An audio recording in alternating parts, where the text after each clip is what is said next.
जय यीशु की। मैं हूँ प्रियंका रामोर और आप देख रहे हैं रेडियो वर्तास एशिया की हिंदी सर्विस। कलीसियाई समाचार में आप सभी का स्वागत है। कलीसियाई समाचारों में प्रमुख है,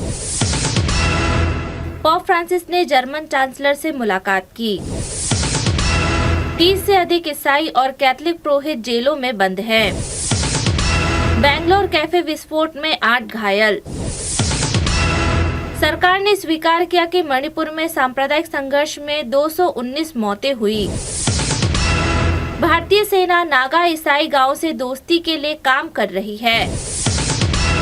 मैंगलोर डायसिस ने बुजुर्ग दंपति पर हमला करने के आरोप में पुरोहित को निलंबित किया। चर्च नेताओं ने मध्य भारत में जनजाति धर्मांतरण के दावे का खंडन किया।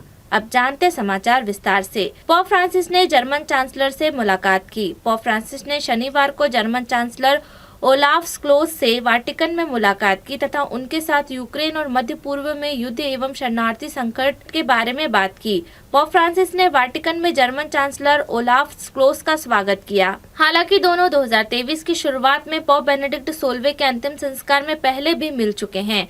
यह उनका पहला निजी कार्यक्रम था। स्क्लोस ने शनिवार दोपहर पत्रकारों को दिए एक बयान में कहा, हमने स्वाभाविक रूप से हमारे समय की प्रमुख चुनौतियां और समस्याओं पर भी चर्चा की और उन विषयों पर बात की जो हम सभी को चिंतित करते हैं।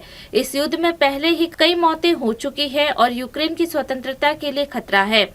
हमने मध्य पूर्व में युद्ध पर भी चर्चा की और बताया कि हम अपनी दुनिया में शांति और सुरक्षा कैसे सुनिश्चित कर सकते हैं। 30 से अधिक ईसाई और कैथोलिक पुरोहित जेलों में बंद हैं। इस वर्ष अवैध धर्मांतरण गतिविधियों के आरोप में गिरफ्तार होने के बाद एक कैथोलिक पुरोहित सहित लगभग 30 ईसाइयों को जमानत मिलने में अत्यधिक देरी का सामना करना पड़ा और वे उत्तरी उत्तर प्रदेश राज्य की विभिन्न जेलों में बंद है। राज्य की राजधानी में स्थित लखनऊ के बिशप जेराल्ड जॉन मथियास ने अपने पुरोहितों की जमानत याचिका लगातार तीसरी बार स्थगित होने के बाद 1 मार्च को अपने पुरोहित डोमिनिक पिंटो सहित उनकी रिहाई के लिए प्रार्थना की। बिशप ने कहा, जमानत याचिका पर सुनवाई में देरी दुखद, दुर्भाग्यपूर्ण और हतोत्साहित करने वाली है। पिंटो उन 39 ईसाइयों में शामिल है जिन्हें राज्य के कड़े धर्मांतरण विरोधी कानून का उल्लंघन करने की शिकायतों के बाद इस साल के पहले 2 महीनों में उत्तर प्रदेश में गिरफ्तार किया गया और रिमांड पर लिया गया है।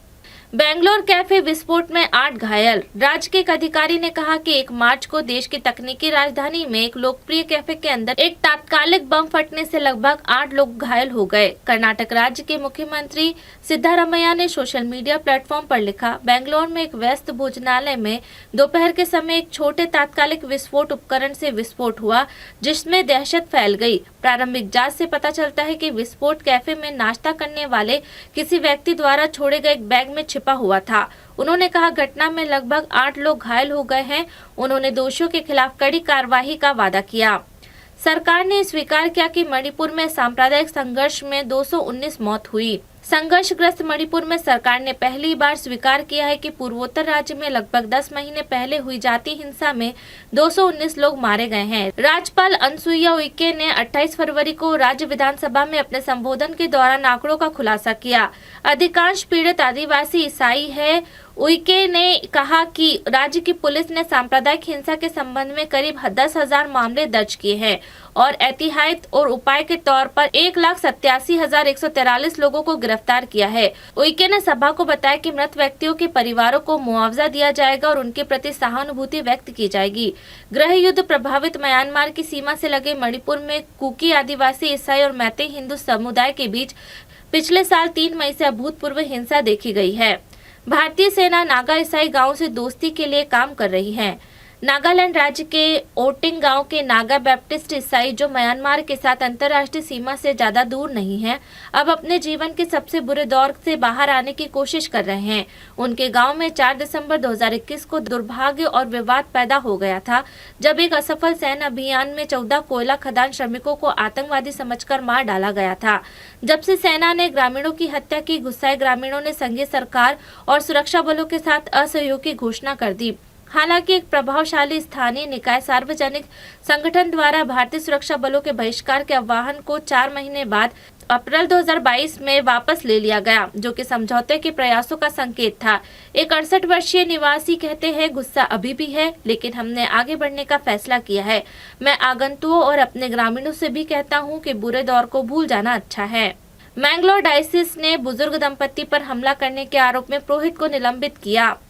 एक कैथोलिक पुरोहित जो अपने पैरिशनों के लिए वार्षिक आशीर्वाद यात्रा पर था, को एक बुजुर्ग जोड़े के साथ दुर्व्यवहार करने के लिए मैंगलोर धर्मप्रांत से निलंबन आदेश मिला। 29 फरवरी को वायरल हुए एक वीडियो फुटेज में बंटवाल तालुक के मानेला के क्राइस्ट द किंग चर्च के फादर नेल्सन ओलिवीरा को जोड़ों के साथ लड़ाई में शामिल होते हुए दिखाया गया। सीसीटीवी फुटेज में पुरोहित को गैगरी मोंटेरो को अपनी कार के पास से घर तक खींचते हुए देखा गया, जबकि 79 वर्षीय पैरिशन की पत्नी फिलोमेना ने छड़ी से पुरोहित का विरोध किया। धर्मप्रांत के एक प्रेस नोट में कहा गया है कि पुरोहित को तुरंत उसके पल्ली सेविका से निलंबित कर दिया गया।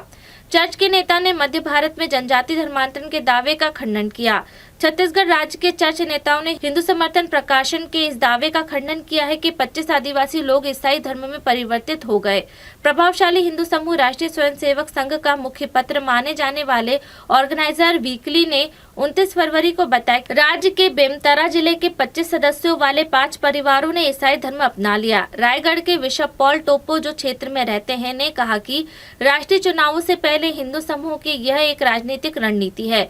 हम इस खबर से आश्चर्यचकित नहीं है। छत्तीसगढ़ में पिछले साल नवंबर में राज्य चुनाव के दौरान भी हिंदू समूह ने जाति, पंथ और धर्म के नाम पर लोगों को विभाजित करने के लिए इसी रणनीति का इस्तेमाल किया था। इसी के साथ कलीसिया समाचार समाप्त हुए। अगली बार फिर मुलाकात होगी नई खबरों के साथ। नमस्कार।